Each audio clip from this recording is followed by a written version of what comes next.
Yeah. It's got to be Shavkat Rakhmonov. Uh, He gets the first round KO of Carlston Harris. That makes it 15 fights, 15 finishes, 15 and 0. mm, mm. Is it too early to say that this guy's a future title challenger, Dominic?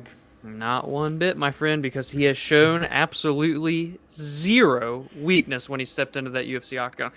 It was one thing to start out 2-0 against the competition that he had, but to do this against Carlston Harris, who was on a 5-fight tear, all via finish, 17-4 record, well-rounded, he makes it look so easy, Noah. He makes it look so easy, does Rachmanov, man.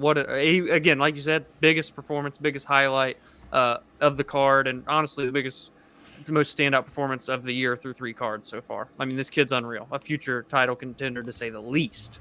Yeah, that's so true. Very interesting. You said through 3 cards, the biggest standout so far. You might be right. I mean, maybe you give it to Calvin Cater because the main event, but no. I mean that's regardless. That's just splitting hairs. I mean, at the end of the day, this guy through a month that we've had the UFC back is the biggest talking point right now, or the biggest standout.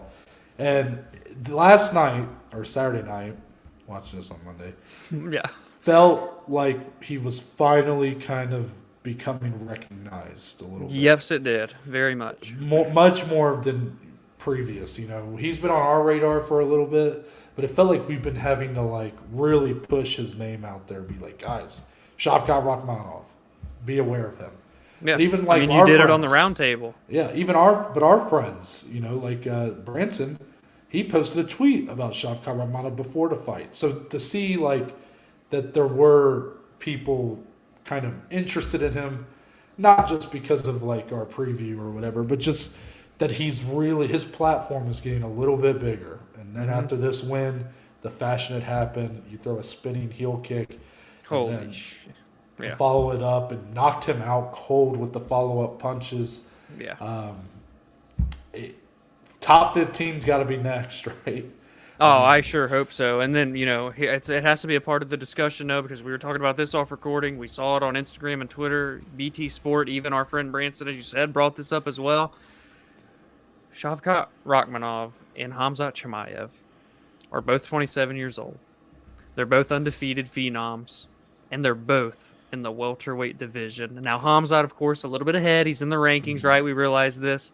But it just feels like a matter of time for these two gentlemen are squaring off, not only just as a fight with two superstar athletes, but potentially for gold on the line. No, I mean, this is the future of this division right now, absolutely exploding, and Rachmanov deserves to be a part of that same type of conversation as Khamzat, even though he doesn't have that following, that trash talk that Khamzat does. Skill set wise, he needs to be right there in the discussion, in my opinion.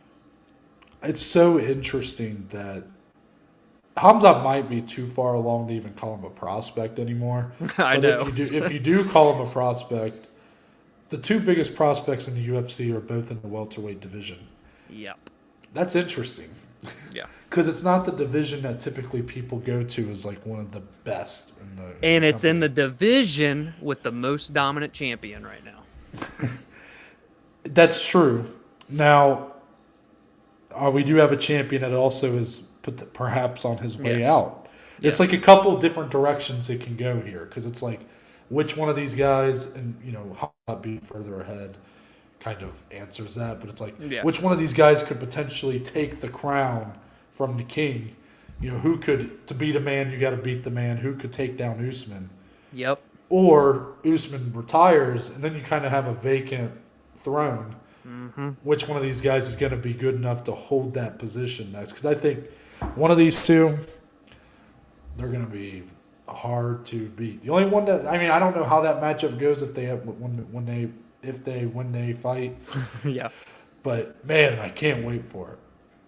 I mean, it's you got to feel like it's just bound to happen. But yeah, again, the fact that the two, like you said, 2 biggest prospects in the UFC, whole organization, both at 170 pounds. And what I think is even more impressive about Rachmanov is he, Khamzat started his UFC career against John Phillips. Not really a UFC caliber guy. I think he went 2-6 in the company. And then he did have that amazing feat where he fought like less than 2 weeks later against Reese McKee, who unfortunately fizzled out after going like 0-2. And then he fought Gerald Mearchart, who's more UFC caliber, while Rakhmonov made his debut against Cowboy Oliveira. Yeah, who and finished is who is maybe past his prime, not as good as he once was, but definitely UFC caliber. That's a hard-ass debut fight, is what you're saying. So basically, hard debut, and it's not necessarily. Michelle Prazeres was the next one, who I believe just got suspended for PEDs. So you fought a jacked-up version of that guy, Right? But he's no slouch either. Very much shorter, stouter version, but like a fucking just tank of a man. Yeah. Another UFC caliber opponent, and then here. Carlston Harris, who I still think has a bright future, and he made it look easy. Mm-hmm. I mean, I don't know when you're going to see him really be tested, but I don't know if it's going to be 11 through 15. Yeah. I mean, right now, he might beat outside the top 5 maybe every fighter ranked in that division. Yeah. Him and Khamzat, they feel like guys that are already ready for top 5, but you kind of have to bring them along a little slower than that, Exactly. They couldn't have a more accurate statement than that. Let's get